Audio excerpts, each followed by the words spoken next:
Silakan duduk kembali.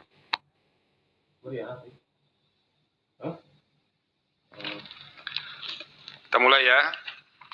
Sidang perkara nomor 108 PUU 22 Romawi 2024 dibuka. Persidangan dinyatakan terbuka untuk umum. Assalamualaikum warahmatullahi wabarakatuh. Selamat siang, salam sejahtera untuk kita semua. Silakan memperkenalkan diri, siapa yang hadir? Assalamualaikum warahmatullahi wabarakatuh. Terima kasih Majelis Hakim yang mulia. Perkenalkan, kami memperkenalkan diri para kuasa hukum yang hadir di sini. Pertama, Bapak Dr. Muhajir SH MH. Kedua, Bapak Jimmy Himawan SH. Ketiga, saya sendiri Nadia Prita Gemala. Dan Bapak Teguh Irmansyah Akbar SH MH. Perkenalkan, kami memperkenalkan para prinsipal kami yang hadir pada hari ini. Ya. Pertama, Bapak Muhammad Mualimin SHMH. Muhammad Mualimin ya. Ya. Kedua, Bapak Afrianto SH. Oke. Lalu Bapak Muhammad Adiwiyana. Muhammad Adiwiyana. Demikian yang hadir hari ini. Terima kasih.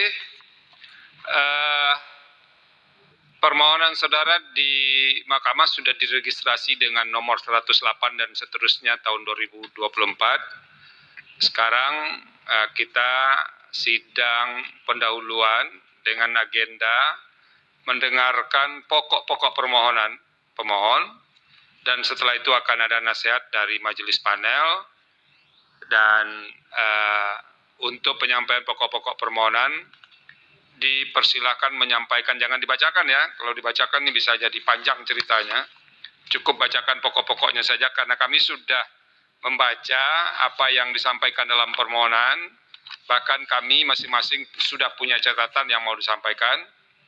Dan setelah itu akan diikuti nasihat dari majelis. Silakan, siapa yang mau menyampaikan lebih awal? Terima kasih yang mulia. Para pemohon dengan ini mengajukan permohonan pengujian material terhadap sebagian frasa dan kata dalam pasal 3 ayat 1 huruf D Undang-Undang Nomor 18 Tahun 2003 atau Undang-Undang Advokat. Pertama, mengenai kewenangan Mahkamah Konstitusi dianggap dibacakan. Ya. Lalu kedua, mengenai kedudukan hukum atau legal standing dan kepentingan konstitusional para pemohon, itu juga dianggap dibacakan. Ya, silakan. Lalu poin Romawi 2 kedua, yaitu mengenai kerugian konstitusional para pemohon, bahwa para pemohon mempunyai hak konstitusional yang diberikan oleh Undang-Undang 1945 yang mana hak-hak tersebut telah terlanggar atau berpotensi untuk terlanggar dengan keberadaan pasal 3 ayat 1 huruf D Undang-Undang Nomor 18 Tahun 2023. Selanjutnya kami sebut Undang-Undang Advokat saja yang mulia. Ya, silakan.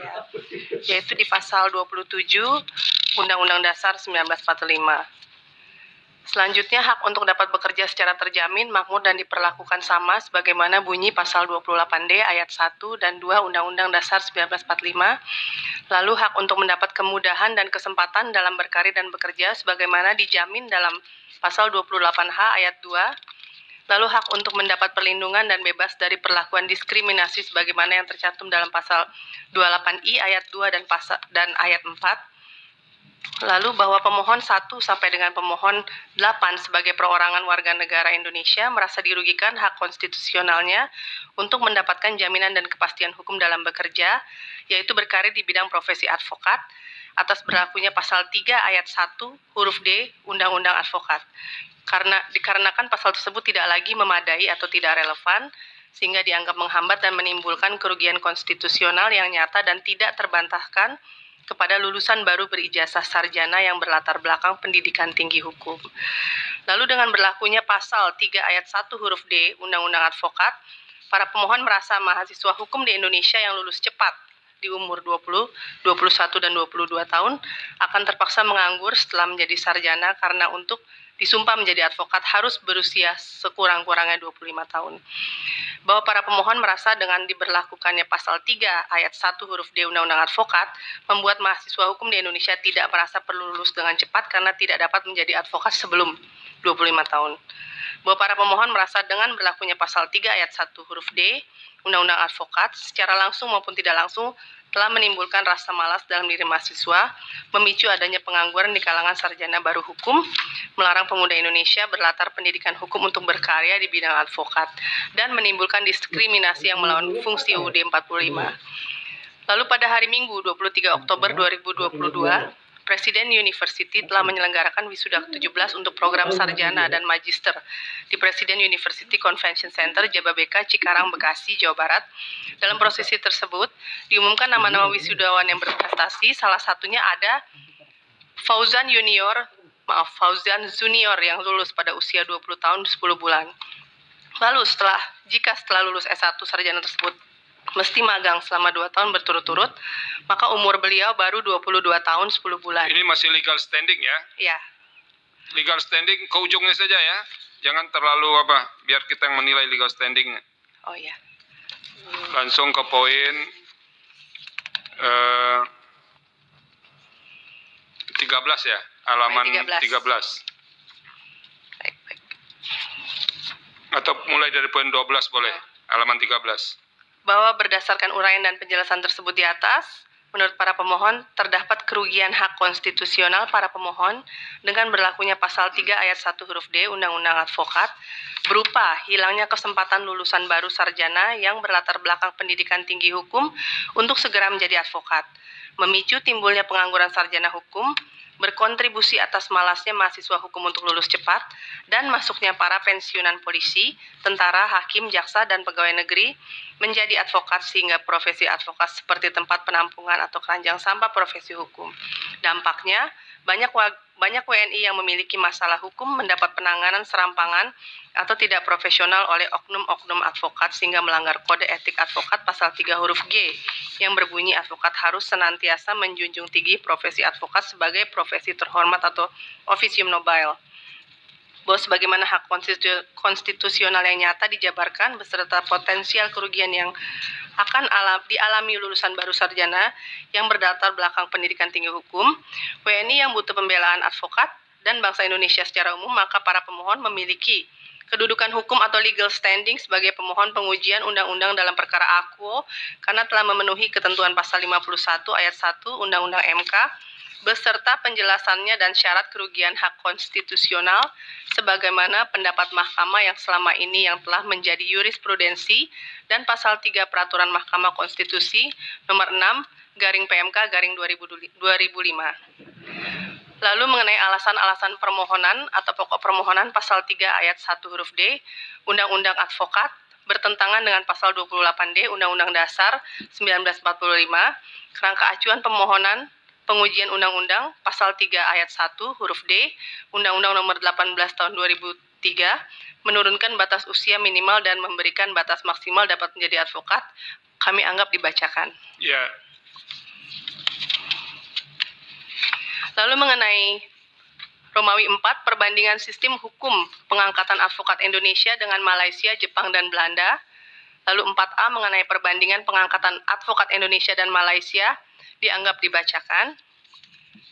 Termasuk juga perbandingan pengangkatan advokat Indonesia dengan Jepang dan perbandingan pengangkatan advokat Indonesia dengan Belanda dianggap dibacakan. Ya, terus? Lalu mengenai umur bukan menjadi tolak ukur untuk seseorang menjalankan profesi advokat dan pemimpin, itu juga dianggap dibacakan. Langsung petitum. Ya. Kami alihkan kepada lawyer kami yang lain. Silakan. Terima kasih Yang Mulia. Dalam petitum mengabulkan permohonan para pemohon untuk seluruhnya. Kedua, menyatakan bertentangan dengan pasal 28D Undang-Undang Dasar Negara Republik Indonesia tahun 1945.